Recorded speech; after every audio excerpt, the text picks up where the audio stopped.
तो calculation of limiting radius ratio का मतलब यही है कि अब हम उसको बाय द कैलकुलेशन प्रूव करेंगे कि जो हमने कहा था कि radius of cation to anion इतना होना चाहिए, how we can prove it. ठीक है, तो सबसे पहले हमने जो रेडियस निकाली थी वो थी, रेडियस रेशियो था वो था ट्रायंगुलर प्लेनर। ट्रायंगुलर प्लेनर का मतलब होगा कि 3 एटम प्लेन में होंगे, that is 3 atoms lying in one plane. ये हो गया ट्रायंगुलर प्लेनर। इसके अंदर एक एटम, ये खाली जगह हो गई वॉइड की रेडियस। तो ट्रायंगुलर प्लेनर के अंदर ये खाली जगह हो गई। अगर ये बाहर वाला आयन एनायन है, क्योंकि generally anion form the lattice, anion form the lattice, space is left out, वहां पर कौन आ जाएगा? कैटायन, क्योंकि एनायन का साइज जनरली बड़ा होता है और कैटायन का साइज छोटा होता है, तो the small size can be accommodated. तो इस एम्प्टी स्पेस में जो हमने रेड कलर से सर्किल बनाया है, इससे बड़ा सर्किल तो परफेक्टली फिट नहीं हो सकता। अगर इससे छोटा कैटायन रखेंगे तो जो लैटिस बनेगा वो लूजली बॉन्डेड होगा, और अगर इससे बड़ा रखेंगे तो जो एटम्स एनायन है वो एक दूसरे से दूर चले जाएंगे। यानी पैकिंग, एफिशिएंट पैकिंग के लिए हमें ना तो इससे बड़ा ना ही इससे छोटा रखना चाहिए, लेकिन कई बार इससे थोड़ा बड़ा या इससे थोड़ा छोटा आ जाता है क्योंकि पैकिंग थोड़ी डिस्टर्ब हो जाती है। बट ये तो लिमिटिंग हो गया, तो that value you have to calculate. और बहुत सिंपल है वो कैलकुलेशन, मैथमेटिकल है प्योरली। ये सेंटर्स हो गए।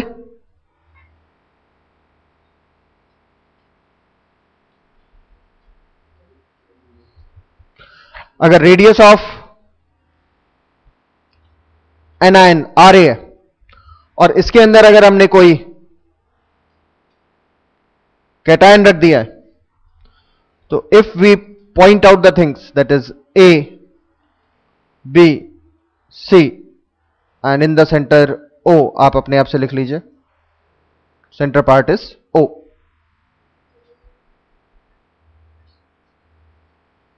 यहां पर कोई पॉइंट ओ है,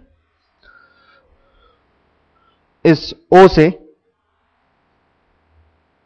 इस पॉइंट तक हमने एक परपेंडिकुलर डाल दिया। विजुअलाइजेशन हो रहा है प्रॉपर? कोई दिक्कत तो नहीं है किसी को भी? Any one of you having any problem?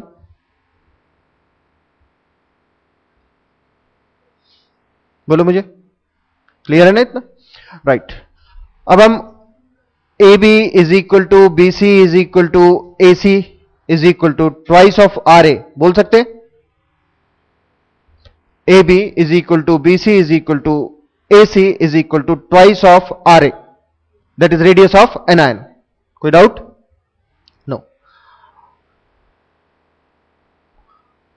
O A is equal to radius of anion plus radius of cation होगा। कोई प्रॉब्लम किसी को? Angle O A C will be 30 degree. Equilateral triangle का हाफ है ना, ये इक्विलेटरल ट्राइंगल है ABC, उसका हाफ हो गया ये। तो ये एंगल कितना बन गया? 30 डिग्री। कॉस 30 की वैल्यू, अरे वो नहीं, वैसे √3/2।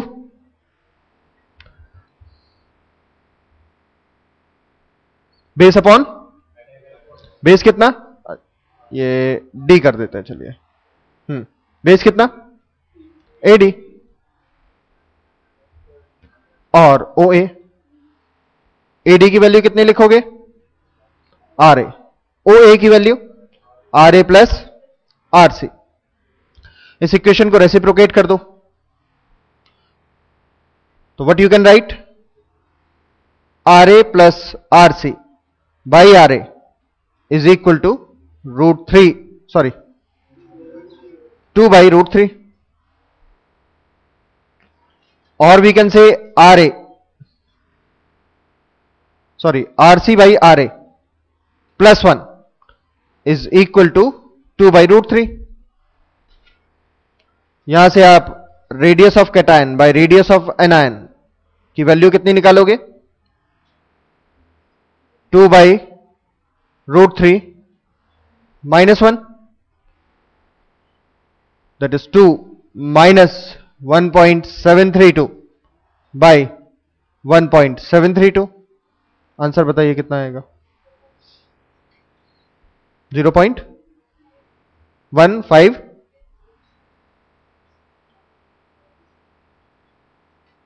156 या 15, यानी इस रेडियस ऑफ कैटायन और एनायन में जो आप यहां पर एटम रखोगे या कैटायन रखोगे, उसका रेडियस रेशियो इससे ज्यादा नहीं होना चाहिए। ये हमने थ्योरेटिकली पहले बताया था और यहां प्रूव भी कर दिया कि इससे बड़ा एनायन अब लिमिटिंग हो गया। इससे बड़ा या इससे छोटा पर्पस सॉल्व नहीं करेगा, लूजली बॉन्डेड होगा या फिर वो लेटिस को ही डिस्टॉर्ट कर देगा। सिंपल। सेकेंड वन टर्न कर दें इसको, सिंपल था एकदम। और बाकी आगे भी सिंपल ही रहेगा क्योंकि इसमें कुछ भी नहीं, मतलब मैथमेटिकल है, सिर्फ आपको विजुअलाइजेशन आना चाहिए और कुछ नहीं। नेक्स्ट क्या था आपके पास? टेट्राहेड्रल वॉइड, है ना? टेट्राहेड्रल वॉइड की लोकेशन कहां होती है धीरेन? टेट्राहेड्रल वॉइड की लोकेशन कहां होती है? किसी एफसीसी में, और कोई नहीं बोलेगा, जो धीरेन है वही बोलेगा। हाँ जी, किसके बीच में? 3 एटम्स। अगर हमारे पास एफसीसी लैटिस है तो हम कहां पर उसको असाइन करें? एफसीसी लैटिस में कहां पर असाइन करें? पहली बात तो 4 एटम चाहिए या 4 एटम से सराउंडेड होता है। अच्छा चलिए आपकी बात मान लेते हैं, एफसीसी लैटिस है, उसमें कहां पर आप बताओगे कि यहां पर होता है वो? हाँ हाँ,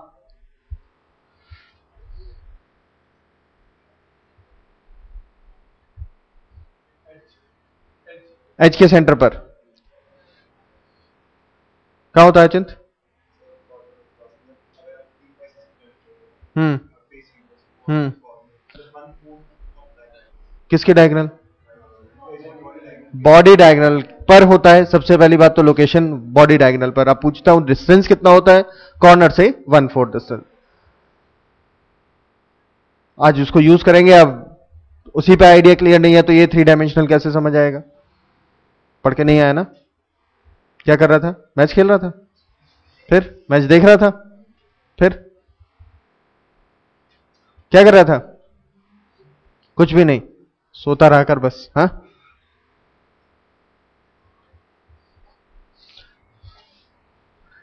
the location of tetrahedral void is at the body diagonal, 2 tetrahedral void on each body diagonal, 1/4 of the distance from the corner। जो लास्ट क्लास में नहीं आए थे उनको तो बिल्कुल पता नहीं चल रहा होगा। ठीक है, तो ये क्लास भी आपकी मैक्सिमम बेकार हो जाएगी। हाँ, कैलकुलेशन जरूर समझ आ जाएगी क्योंकि वो मैथमेटिकल है। कहां और कैसे होगा उसके लिए आप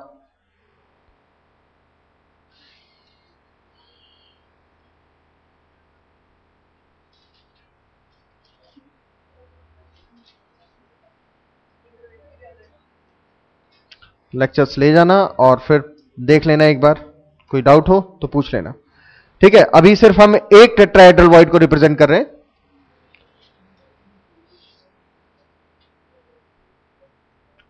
और जो रेड मार्क कर दिया हमने, that will be the tetrahedral void. यही है ना? ठीक है, और अगर हम इसको अब बाहर निकाल कर दिखाएं पूरा फॉर्म करके, सिर्फ ये मेमोराइज कराया, जिसने पहले पढ़ा था उसे याद होगा। ठीक है, याद है ना कुछ? अब इसको फिर से हम ड्रॉ कर लेते हैं in a large extent because we have to use it.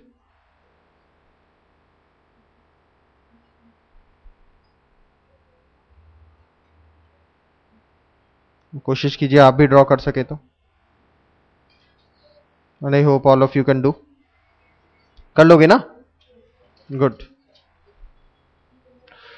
हमें इसकी जरूरत होगी इसीलिए हमें ड्रॉ करना पड़ा।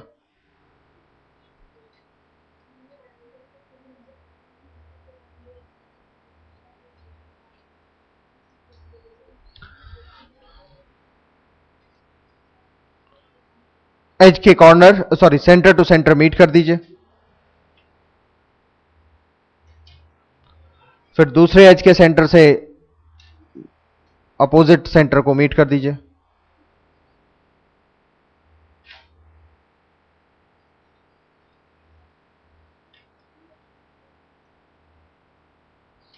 Then again do the same thing,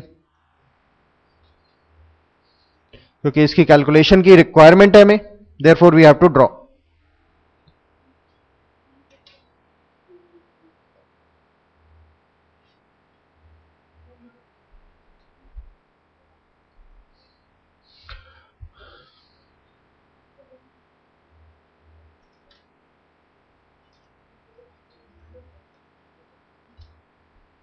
ये ना हमारे पास the items are present at the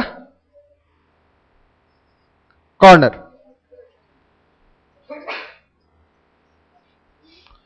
as well as at the center of each face.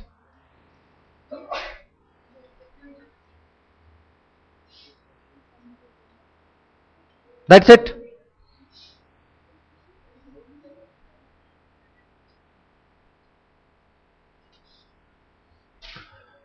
कोई डाउट तो नहीं किसी को?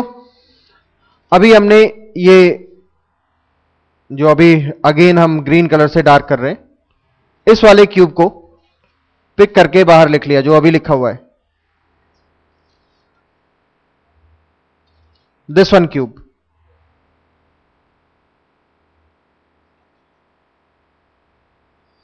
ये क्यूब निकालकर आपने ये रख लिया, ठीक है? क्योंकि इस क्यूब की हमें टेट्राहेड्रल वॉइड चाहिए। एक बड़े क्यूब के हमने 8 क्यूब बना लिए और हर क्यूब के सेंटर में अब आपको क्या मिल जाएगा यहां से? Tetrahedral void. अब इस क्यूब में एक एटम इधर है तो एक एटम यहां पर है, एक एटम इस कॉर्नर पर है और एक एटम इस कॉर्नर पर है, और यहां पर क्या है आपके पास? ये टेट्राहेड्रल वॉइड। क्लियर है इतना? किसी को कोई डाउट तो नहीं आ रहा?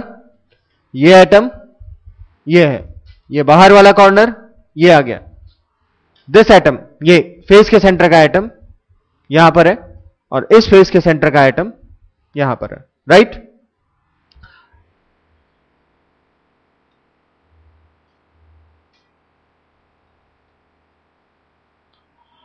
अब अगर इन सभी पॉइंट्स को हम नेम कर दें, that is O point, A point, B point, C and D.